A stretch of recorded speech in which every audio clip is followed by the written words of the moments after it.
ধরে এসে পড়ে। আবরার তাকে সোফায় বসিয়ে দিয়ে কিচেনের দিকে চলে যায়, যেখানে আপাতত তার সহধর্মিণী আছেন। আবরার কিচেনে যাওয়ার মিনিট 5 পরে স্পর্শ এক গ্লাস শরবত আর আবরার এক প্লেটে খাবার নিয়ে হায়ার কাছে ফিরে আসে। স্পর্শ হায়ার কাছে এসে তার পাশে বসে অস্থিরভাবে হায়ার শরীরে হাত বুলিয়ে দিতে দিতে জিজ্ঞেস করতে থাকে, তোর কি বেশি খারাপ লাগছে রে মা? তোরে এত করে বললাম এই কড়া রোদের মধ্যে বাইরে এতক্ষণ থাকিস না, তুই শুনলি না। নে এই শরবতটা একটু খা, ভালো লাগবে। স্পর্শ হায়ার জন্য লেবুর শরবত বানিয়ে এনেছে। অতিরিক্ত গরমেও খাওয়ায় অনিয়ম হওয়ার জন্য হায়া প্রেশার ফল করেছে। হায়া অর্ধেকটা শরবত খেয়ে রেখে দেয়। স্পর্শ আবরার হাত থেকে খাবারের প্লেটটা হাতে নিয়ে হায়ার সামনে এক লোকমা খাবার ধরে। হায়া তাকে বলে, মামা আমি একটু আগে না ব্রেকফাস্ট করলাম, এখন আবার খাবার কেন? আমার পেটে একটুও জায়গা নেই গো। স্পর্শ চোখ গরম করে বলে, ঠাটিয়ে লাগাবো এক থাপ্পড়, তারপর ঠিক ওই জায়গা হয়ে যাবে। ওটাকে খাবার বলে?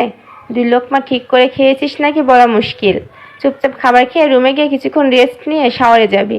আমার কথা এদিকে ওদিক হলে কিন্তু তুই আমার জল্লাদ শাশুড়ি ডুব দেখবি, বলে দিলাম। স্পর্শ কথায় হায়া ভয় তো মোটেই পায় না, বরং আরো মজা পায়। সে একটু নাটক করে ভীতু গলায় আবরারকে বলে, বাবাই, তোমার বউয়ের মধ্যে আজ জল্লাদ শাশুড়ি ভূত চেপেছে, আমায় বাঁচাও বাবাই, না হলে এই নারী আজ আমায় খাবারের নিচে চেপে মেরে ফেলবে। আমার ভীষণ ভয় করছে তাকে দেখে। কথাটা শেষ হওয়ার পর কয়েক সেকেন্ড সব শান্ত থাকে।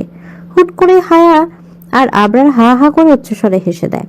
তাদের হাসির মানে স্পর্শ বুঝতে না পারলেও খানিক পরে বুঝতে পারে যে হায়া আর আবরার তার খিল্লি উড়াচ্ছে।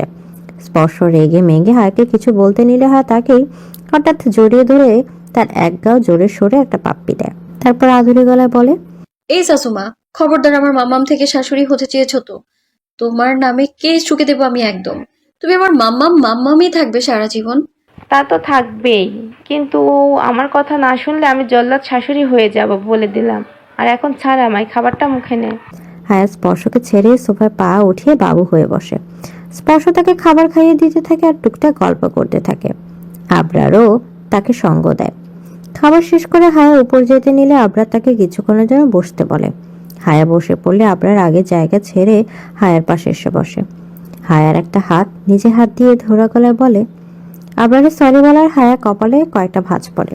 সে ভ্রু কুচকে বলে, কিসের জন্য সরি বলছো সবাই? কালকের থাপ্পড়ের জন্য মা। আমার তোমায় মারার কোনো ইন্টারেস্ট ছিল না, তাও। আবরার পুরো মুখ কথা শেষ হওয়ার আগে হায়া মুখ চোখ আরো কুচকে নিয়ে বলে, ওফো বাবাই, তুমি এর জন্য এখনো গিল্টি ফিল করছো? আরে বাবা, আমি তো জানি তুমি ইচ্ছে করে মারোনি। আমি তো যেতে তোমার আর ওনার মাঝে চলে এসেছিলাম, আর ধরলাম ইচ্ছে করে মেরেছো, তাতে কি হয়েছে? বাবারা কি সন্তানদের শাসন করে না? এতে সরি বলার কি আছে বলো? তুমিও বাচ্চাদের মতো কথা বলো বাবাই। হায়ার কথা শুনে আবরার মন থেকে অপরাধ বোধটা সরে যায়। আবরার তার মাথায় হাত বুলিয়ে দিয়ে বলে, তুমি তো ভালোই বুঝদার। তাহলে একটা কথা বলি, ঠান্ডা মাথায় চিন্তা করো। আবরার কথা শুনে হায়ার মুখের হাসিটা সরে যায়। সে কিছুটা বুঝতে পারছে আবরার কি নিয়ে কথা বলতে চাইছে। সে ওই বিষয়ে কিছু শুনতে চাইছে না, কিন্তু শ্বশুর প্লাস ফুপার কথা না শুনে উঠে যাওয়ায় বেয়াদবির মধ্যে পড়ে তার হায়া মুখটা গম্ভীর করে বসে থাকে আবরারের কথা শোনার জন্য। আবরার তাকে বলে, আমি জানি আসিয়ান যা করেছে সেটা একদমই ঠিক হয়নি এবং সে অন্যায়ের মধ্যে পড়েছে, কিন্তু মারে, মানুষ মাত্রই ভুল। কোনো মানুষ ভুলের ঊর্ধ্বে নয়। আসিয়ান একটা ভুল করে ফেলেছে, তুমি তাকে শাস্তি দাও, যেমনটা আমি কালকে দিয়েছি। কিন্তু ডিভোর্সের চিন্তা মাথায় এনো না মা। তুমি নিজেও জানো আসিয়ান তোমাকে কতটা ভালোবেসে ফেলেছে। এখন যদি পূর্বের একটা ভুলের রেশ ধরে তোমাদের এই সম্পর্কটাকে মৃত্যু দান করো, তাহলে সেটার জেরে আরও কতগুলো সম্পর্ক নষ্ট হতে পারে। তুমি বুঝতেও পারছো না। তোমার মাকেই দেখো না, তোমার এমন সিদ্ধান্তের কথা শুনে প্রেশার বাড়িয়ে ফেলেছে। তোমার বাবাও চিন্তিত। আমরা দুজন যে চিন্তামুক্ত তাও কিন্তু না। তোমরা দুজনকে কেন্দ্র করে আমরা সবাই চিন্তিত, অস্থিরতা ভুগছি। ছেলে মেয়ে যখন সুখী থাকে তাদের সুখ দেখে বাবা মাওরা সুখ অনুভব করে। আমার ছেলেটা কাল ওই রাতে বের হয়ে কোথায় গিয়েছে সেটা আমি একটু আগে খবর পেয়েছি। কাল সে বাড়ি থেকে বের হয়ে যাওয়ার সাথে সাথে আমি আসিফকে পাঠাই তার পেছনে। আফিফ তার বেস্ট ফ্রেন্ড হওয়ার কারণে সে জানে আশিয়ানের মন খারাপ হলে কোথায় যেতে পারে। কাল সারা রাত দুটোতেই একসাথেই ছিল। আফিফ আমায় বলেছে আশিয়ান নাকি কাল সারা রাত পাগলামি করছে। তোমার এমন সিদ্ধান্ত শুনে তুমি তাকে ছেড়ে যাওয়ার কথা বলেছ, শুধু তাতেই এত পাগলামি? যদি কথাটা সত্যি ফলে যায় তাহলে আমার ছেলেটার কি হবে একটাবার ভাবো শুধু। আবার কিছুটা সময় যেন থামে, তার চোখ জোড়া অশ্রুতে টইটম্বর হয়ে গিয়েছে। সে সাথে স্পর্শ আর হায়ারও খানিক বাদে আবার বলতে শুরু করে। একটা কথা বলো তো, তুমি কি পারবে আশিয়ানকে ছাড়া ভালো থাকতে? হায়া আবরার প্রশ্ন করে উত্তর না দিয়ে চুপ করে বসে থাকে। কিছুক্ষণ পর তার ফোপানোর আওয়াজ পাওয়া যায়। আবরার তার ফোপানোর আওয়াজ শুনে নিঃশব্দে হেসে দেয়। তারপর বলে, তুমি নিজেও যে ভালো থাকবে না সে তুমিও জানো। শুধু শুধু তাহলে বিচ্ছেদের মতো কঠিন শাস্তি নিজেদের উপর নিচ্ছ কেন? বিচ্ছেদ কি এতই সহজ? বিচ্ছেদ পরবর্তী জীবন কতটা ভয়াবহ তুমি কল্পনাও করতে পারবে না। তাই বাবা হিসেবে একটা পরামর্শ দিচ্ছি, রাগ করো, অভিমান করো, শাস্তি নামে নাকানি চুবানি খাওয়াও, কোনো সমস্যা নেই। সবটাতে অন্তত আমাকে পাশে পাবে। কিন্তু ডিভোর্সের মতো ভাবনা ভুলেও মাথায় এনো না। বুঝেছো আমার কথা? হায়া মাথা নাড়িয়ে আবরারের কথায় সম্মতি জানায়। সে সত্যি বুঝতে পেরেছে বিচ্ছেদ কোনো সমাধান না। আসলে কাল ফারাবি তার কাছে আশিয়ানের নামে অনেক নেগেটিভ কথা বলেছিল। সবচেয়ে বড় কথাটা ছিল আশিয়ান নাকি হায়ার সুখে থাকা দেখতে পারে না। আশিয়ান বিদেশে যাওয়ার পরে হায়ার ভেঙে পড়া দেখে নাকি খুশি হতো। যখন আশিয়ান দেখলো হায়া তাকে ভুলে ফারাবির সাথে নতুন করে সবটা শুরু করতে চাইছিল, তখনই আশিয়ান বাংলাদেশে ফিরে আসে হায়ার সুখে হস্তক্ষেপ করার জন্য, হায়াকে পুনরায় সমাজের সামনে লাঞ্ছিত অপমানিত করার জন্য। আশিয়ান ফারাবির সাথে হায়ার বিয়েটা হতে দেয়নি। এমনই আরে বুজুংভাং কথা বলে হায়াকে আশিয়ানের বিরুদ্ধে উস্কে দেয়। ফারাবি যেহেতু ডাক্তার, তাই সে মানুষের সাইকোলজি খুব সহজেই ধরে ফেলতে পারত। হায়ার সাইকোলজি ধরা তার 2 মিনিটের ব্যাপার ছিল। এছাড়া সে আগের থেকে হায়া আর আশিয়ানের বিষয়টা সব জানতো বলে হায়াকে প্রভোগ করতে বেশি সময় লাগে না। এদিকে রুমে চিন্তিত হয়ে বসে আছে রাহা। কাল রাত 11টায় আফিফ বের হয়ে গিয়েছে বাসা থেকে। আজ সকাল 11টায় পেরিয়ে 1টা বাজতে চললো, কিন্তু তাও এদের কোনো খবর নেই। ফোনটা বন্ধ বলছে। রাতে শুধু একবার ফোন দিয়ে বলেছিল আজ ফিরবে না, ব্যাস, তারপর আর কোনো খবর নেই। হঠাৎই রাহার নিজেকে আর 5টা সাধারণ বউয়ের মতো মনে হচ্ছে, যার স্বামী কিনা রাতে বাড়ি না ফেরার ভীষণ চিন্তিত। রাহার অবচেতন মন বলে ওঠে, আচ্ছা, সেসব বউয়েরা তো তাদের স্বামীকে ভালোবাসে বলে এত চিন্তা করে। তাহলে আমিও কি ডাক্তার সাহেবকে ভালোবেসে ফেলেছি? এত তাড়াতাড়ি একজনকে ভুলে আরেকজনকে ভালোবাসা যায়? সে জানে না কেন আজ এই দিনে পৃথিবীর এত কোলাহলের মাঝেও তার বুকের ভেতরটা একটা নিঃশব্দে ঝড় বয়ে যাচ্ছে। পা দুটো বিছানার কিনারে ঝুলে আছে, কিন্তু মনটা কোথায় যেন হারিয়ে গেছে। ফোনটা হাতে নিয়ে শতবার দেখছে যদি কোনো কল, কোনো মেসেজ আসে, কিন্তু না, কিছুই আসে না। রাহা নিঃশব্দে ফিসফিস করে যেন নিজের সঙ্গেই কথা বলছে। সেই সব মেয়েরা তো চোখে চোখ রেখে ভালোবাসি বলেছিল, তারপর হয়তো চিন্তায় কেঁদেছে। আমি তো কখনো বলিনি। তাও কেন এভাবে কষ্ট হচ্ছে আমার? এটা যদি ভালোবাসা নাই হয় তাহলে কি? কি এটা? কেন আমি বারবার দরজার দিকে তাকাই? কেন এই নিঃশ্বাসগুলো এত ভারী লাগছে? ডাক্তার সাহেব, আপনি কেন ফিরছেন না? হঠাৎই তার বুকটা ব্যথা করে ওঠে। মাথা নিচু করে চোখ বন্ধ করে ফেলে সে। 1 ফোঁটা নয়, 2 ফোঁটা নয়, একরা সজানো অশ্রু তার গাল বেয়ে ঝরে পড়ে। তার কণ্ঠ কেঁপে ওঠে। নিজের উপর রাগ হয়, লজ্জা হয়, আবার একরাশ অভিমানও জেগে ওঠে। আমি কি এতটাই দুর্বল? এত তাড়াতাড়ি একটা মানুষকে ভুলে আরেকজনের জন্য কাঁদছি কেন? নাকি ভালোবাসার ঠিক সময় দেখে আসে না, সে তো হঠাৎই এসে পড়ে বুকের এক কোণে? তাহলে কি জাহানের প্রতি আমার কোনো ভালোবাসাই ছিল না? যা ছিল তা শুধুই জেদ? রাহা জানে না উত্তরগুলো কোথায় লুকিয়ে আছে। শুধু জানে অনাকাঙ্ক্ষিতভাবে আগমন করা সেই পুরুষটির সাথে সে নিজেকে এমন বাজেভাবে জড়িয়ে ফেলেছে, যাকে ছাড়া রাহা এখন নিজেকে একদণ্ড একা ভাবতেও পারে না। যখনই ভাবতে চায় তখনই তার বুক প্রচণ্ডভাবে কেঁপে ওঠে। রাহা যখন আফিফকে নিয়ে তার কল্পনার মাঝে বিভোর, ঠিক তখনই ক্লান্ত পায়ে দরজা ঠেলে রুমে প্রবেশ করে আফিফ। খটর মটর আওয়াজে রাহার ধ্যান ভঙ্গ হলে সে দরজার দিকে তাকায়। বহুল কাঙ্ক্ষিত মানুষটিকে দেখে রাহা এতক্ষণে ধরে করা সব দুশ্চিন্তা কোথায় যে পালিয়ে যায় রাহা নিজেও জানে না। হুট করে রাহা বসা থেকে দাঁড়িয়ে দৌড়ে গিয়ে আফিফের বুকে ঝাঁপিয়ে পড়ে। আকস্মিকতায় আফিফ নিজের ব্যালেন্স হারিয়ে পড়ে যেতে নিয়েও নিজেকে সামলে নেয়। বিষয়টা বুঝতে তার বেশ কতক্ষণ সময় লাগে, কিন্তু যখনই বুঝতে পারে তখনই তার বিস্ময় শেষ থাকে না। রাহা আফিফকে জড়িয়ে ধরে কাঁদছে।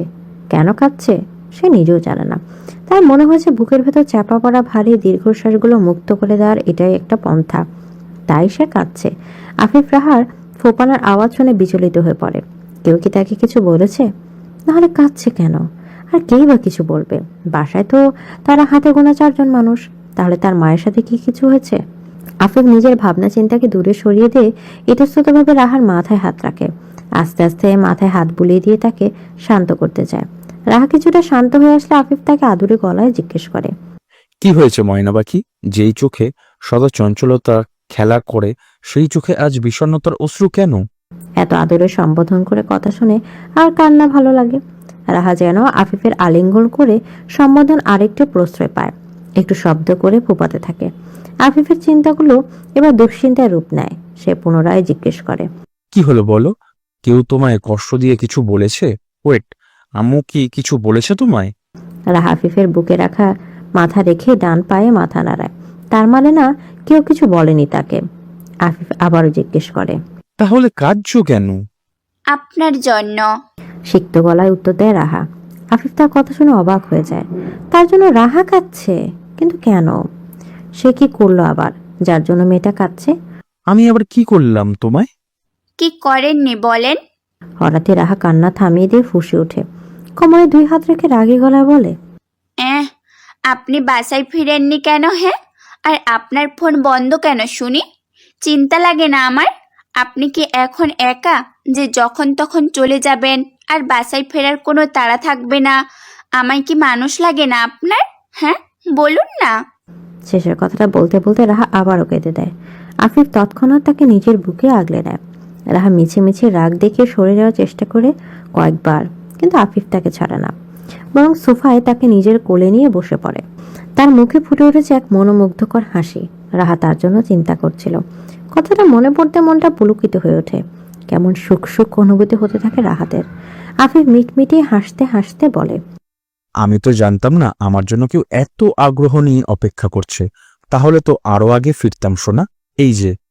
এই জেনে নিলাম আজ থেকে 8টা বাজার সাথে সাথেই আমায় বাসায় পাবেন বেগম সাহেবা। এবার খুশি তো? রাহার কান্না থেমে গিয়েছে ততক্ষণে। সে আফিফের বুকে মুখ ঘষতে ঘষতে বলে। সেভাবে তারা কিছুক্ষণ বসে থাকে। তাদের দুজনের ধ্যান ভঙ্গ হয় দরজায় নক করার আওয়াজে। আফরা এসেছে। রাহা আফিফকে ছেড়ে উঠতে চাইলে আফিফ তাকে ছাড়ে না, জড়িয়ে ধরে বসে থাকে। রাহা আফিফের শার্টের বোতাম খুঁচেতে খুঁচেতে মিনমিন সুরে বলে। আফিফ তাকে ছেড়ে দেয়, কিন্তু ছাড়ার আগে রাহার কপালে নিজের উষ্ণ ভালোবাসার স্পর্শ দিয়ে তারপর ছাড়ে। রাহা বাধ্য মেয়ের মতো তার সাদরে গ্রহণ করে। কেনই বা করবে না? জীবনে যাকে সবচেয়ে বেশি চাইলো তার ভালোবাসা তো পেল না। এখন উপরওয়ালা তার নামে যাকে লিখে দিল তার ভালোবাসা কোন সাহসে সে অগ্রাহ্য করবে? সে একদমই এমনটা করবে না, বরং লাগলে আরো চেয়ে চেয়ে নিবে। তার পূর্ণ হক আছে ভাই। রাহা দরজা খুলে দিলে আফরা রুমে প্রবেশ করে। মা ছেলে টুকটাক কথা বলার পর হুট করে আফরা আফিফকে বলে, আজকের পার্টিতে যাবি না তোরা? কথাটা বলে আফরা নিজের থমকে যায়। সে অনুধাবন করতে পারে ভুল জায়গায় ভুল কথা বলে ফেলেছে। সবকিছু জানার পরও রাহার সামনে এ কথা উঠানো নিজের উপরই নিজের রাগ হয় আফরার। আফিফ পরিস্থিতি সামলানোর জন্য তাড়াতাড়ি করে বলে, না আম্মু, যাব না। আজ আমরা দুজন একটু বাইরে যাব। এখন আমি একটু ঘুমাবো। কাল ঘুমাইনি সারা রাত। আফরাও আফিফের কথা শুনে চলে আসতে নিলে রাহা তাকে পেছনে ডেকে ওঠে। আফরা তাদের দিকে তাকালে রাহা স্বাভাবিকভাবে বলে, আমরা যাব পার্টিতে আম্মু। তুমি গিয়ে রেস্ট নাও, সবাই একসাথে রওনা হব পার্টিতে যাওয়ার জন্য। আমি বললাম তো আজ আমরা দুজনে বের হব। রাহা আফিফকে মেঘে ধমক দিয়ে বলে, মাথা ঠিক আছে আপনার?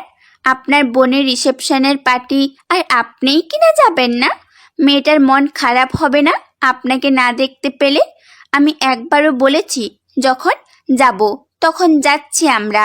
আর কোনো কথা না, আপনি ফ্রেশ হতে যান, আমি ততক্ষণে আপনার খাবার নিয়ে আসছি। আফরা কাছে এসে তার হাত ধরে হাঁটতে হাঁটতে বলে, চলো তো, বেশি কথা বলে তোমার ছেলে। শুরুতে শুরুতে এমন চুপচাপ থাকতো, আমি ভাবতাম ছেলেটা কথা বলতে পারে না নাকি। এখন দেখি কথা বলার উপর পিএইচডি করে রেখেছে। আফিফ আর আফরা দুজনেই রাহার কথা শুনে হেসে দেয়। রাহারা চোখের আড়ালো হতে আফিফ জামা কাপড় নিয়ে ফ্রেশ হতে চলে যায়। শ্বশুরের সঙ্গে কিছুক্ষণ কথা বলার পর নিঃশব্দে নিজের ঘরে ফিরে আসে হায়া। ক্লান্তি যেন তার প্রতিটি অঙ্গ প্রত্যঙ্গে জমে বসে আছে। কাল রাতটা চোখের পলক ফেলেনি সে, একটিবারের জন্যও নয়। তার শরীরের এক দুর্বল দিক হলো ঘুম না হলে সে খুব সহজে ভেঙে পড়ে। মাথা ঝিমঝিম করে, দৃষ্টিও কেমন অস্পষ্ট হয়ে যায়। নিঃশব্দে দরজাটা লক করে হায়া রিমোটে হাত নেয়, এসি চালু করে। তারপর ভারী পায়ের নিচে গালিচার নরম ছোঁয়া টের পেতে পেতে ধপ করে বিছানা পড়ে যায়। চোখ দুটো যেন অপেক্ষায় ছিল একটুখানি আরামের। মিনিট খানেকের মধ্যে হায়া ঘুমের অতল গহ্বরে হারিয়ে যায়, সমস্ত ক্লান্তি আর অস্থিরতা পেছনে ফেলে। ঘুমের গভীরতায় নিমগ্ন হায়া হঠাৎ টের পায় এক অতি চেনা, অতি আপন স্পর্শ আর মুখশ্রী ছুঁয়ে যাচ্ছে নিঃশব্দে, আলতোভাবে, কিন্তু উত্তপ্ত এক উন্মাদনায়। কখনো তার ললাটে, কখনো চিবুকে, থুতনিতে, চোখের পাতায়, এবং সবশেষে থেমে থাকে তার ওষ্ঠে, যারা প্রতিটা ছোঁয়া কোনো নিঃশব্দ আকুলতায় ভাষা, অন্তহীন কামনার এক নিঃশব্দ স্বীকারোক্তি। অস্বস্তিতে হায়ার নিঃশ্বাস ভারী হয়ে আসে। ঘুমের ভেতরে বিরক্তি, অজানা আতঙ্কে সে ব্যক্তিদের ওষ্ঠে জোরে কামড়ে ধরে, যেন ব্যথায় সে সরে যায়। কিন্তু না, ব্যক্তিটি যেন আরো উন্মাদ হয়ে ওঠে হায়ার প্রতিরোধে। তার দখলদারি আরো প্রবল, আরো নির্ভীক। হায়ার শরীর জেগে উঠলেও মস্তিষ্ক এখনো ঘুমের ঘরে। চোখ মেলে তাকানো যেন এক দুঃসহ শাস্তি তার জন্য। তবুও সে কোনো মতে নিজের ওষ্ঠ ছাড়িয়ে নিয়ে মুখ ফিরিয়ে নেয় একপাশে। সে পুরুষটির ঠোঁট থেকে নিজেকে আড়াল করতে চায়। এই সরল প্রত্যাখ্যানে পুরুষটি আরো ক্ষুব্ধ হয়ে ওঠে। মন যে এখনো অভিমানী। কাল যা করেছে হায়া, তাতে কি কম কষ্ট পেয়েছে সে? আজ কাছে টানতে গেল, তাতেও তাকে পেরিয়ে দিচ্ছে। পুরুষটির রাগের উষ্ণতা ছুঁয়ে যায় হায়ার কাঁধে। পুরুষটির ধারালো দাঁতের এক প্রবল চাপ যেন সে বুঝিয়ে দিতে চায় নিজের মালিকানা। ব্যথায় ছটফট করে ওঠে হায়া। তখনও ঘুম আর বাস্তবতার মাঝামাঝি এক বিভ্রান্তকর অবস্থায় আটকে যায়। মুক্তি চায় সে অসহনীয় যন্ত্রণার ছোঁয়া থেকে। কিন্তু মুক্তি কি এত সহজে মেলে? পুরুষটি তো তাকে ছাড়ার জন্য নয়, তাকে নিজের করে তোলার জন্য ফিরে এসেছে। হায়া ব্যথায় গুঙ্গিয়ে উঠলে পুরুষটির বোধ হয় একটু মায়া হয়। সে হায়ার কাঁধ থেকে মুখ সরিয়ে তার কানের কাছে নিজের মুখটা নিয়ে গিয়ে গম্ভীর পুরুষালী গলা হিসিয়ে বলে, লাগলে কেটে নদীতে ভাসিয়ে দেব, কিন্তু তাও তোকে আমার থেকে আলাদা হতে দেব না। এই এক জন্মে তুই শুধু আমার পার্সোনাল প্রপার্টি। হায়া সবটাই শুনে কিন্তু কোনো প্রত্যুত্তর করে না। গভীর ঘুমে তলিয়ে যায়। অন্যদিকে পুরুষটিও তার বউয়ের অসুস্থতার কথা মনে পড়ে যাওয়ার আজ জ্বালায় না। সে ভদ্রলোকের মতো বউয়ের বুকে মুখ গুজে ঘুমিয়ে পড়ে। হায়া অভ্যাসবশত তার ব্যক্তিগত পুরুষটিকে নিজের সাথে আঁকড়ে ধরে। হায়ার ঘুম ভাঙে বিকেল 4টায়। চোখ বন্ধ রেখে সে অনুভব করে তার বুকের উপরটা হালকা। আশেপাশে হাতলে যখন কাউকে পায় না, তখন ফট করে চোখ খুলে ফেলে।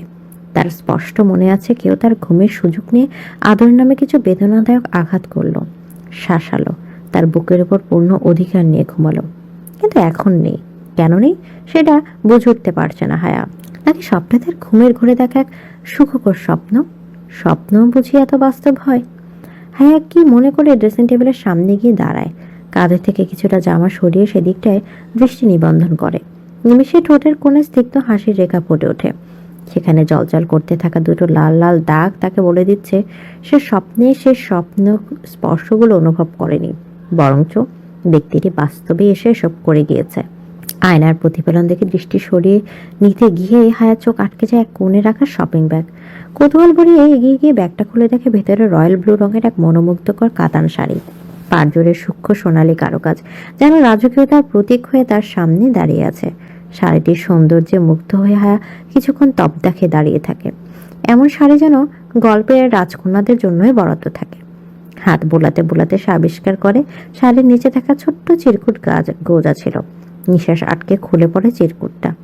সেই চিরকুটে স্পষ্ট দৃঢ় এক হস্তাক্ষরে লেখা, এই শাড়ি বাদে যদি কোনো বস্ত্র তোমার অঙ্গে দেখি, তাহলে পরবর্তীতে আমি নিজ হাতে এই শাড়িটাই তোমায় পরাবো। And I mean it, Mrs Ashiyan Mirza. চিরকুটের শেষ লাইনে মিস্টার আশিয়ান মির্জা সম্বোধনে যেন হায়ার সমস্ত অস্তিত্ব কেঁপে ওঠে। এক অদৃশ্য অথচ অমোঘ দাবি একবার যে সম্পর্কের বন্ধনে তার বাধা পড়েছে তা ছিন্ন করার অধিকার যেন কারো নেই। আশিয়ান যেন চোখে আঙুল দিয়ে স্মরণ করে দেয় এই জন্মে নয়, কোনো জন্মেই সে হায়াকে ছাড়বে না। চিরকুটটা পড়ে শেষ হলে হায়া একটা ভেঙচি মারে, বিড়বিড়িয়ে বলতে থাকে, পরবো না তোর দেয়া শাড়ি, শয়তান চার চোখা মাস্টার। হায়া মুখে তো বলে এক কথা, কিন্তু কাজ করে উল্টোটা। শাড়িটার সাথে দেওয়া ব্লাউজার পেরিকোট নিয়ে চলে যায় ওয়াশরুমে শাওয়ার নিতে। বাবার পরপর দেয়া কোন ফোন কলে হায়াকে চিন্তিত করে তোলে। সে পুষ্পে সজ্জিত রুমটাকে আরেক হ্যালো বন্ধুরা, পরবর্তী পার্ট খুব তাড়াতাড়ি আসবে, তো সবাই অপেক্ষায় থাকো। আর চ্যানেলটি যারা এখনো সাবস্ক্রাইব করনি তারা পরবর্তী পার্ট দেখার জন্য চ্যানেলটি সাবস্ক্রাইব করে রেখো। ধন্যবাদ সবাইকে, আমাদের সাথেই থেকো।